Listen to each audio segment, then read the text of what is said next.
dy Lili.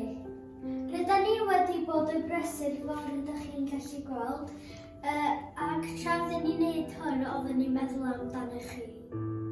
Rydyn ni efo neges arbennig i ein hen nain Penfro, Milly.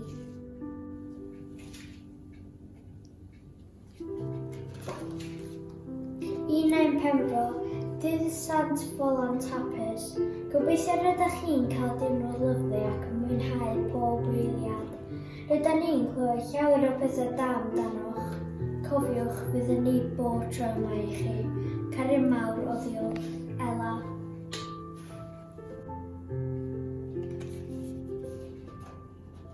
I nain Penfro, dydd Sant Ffolan Tapus. Gobeithio gewch chi ac gweddill glan tros diwrnod bendigedig fory.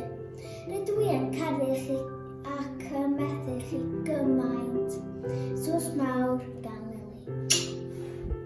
Felly, da ni eisiau dweud diolch!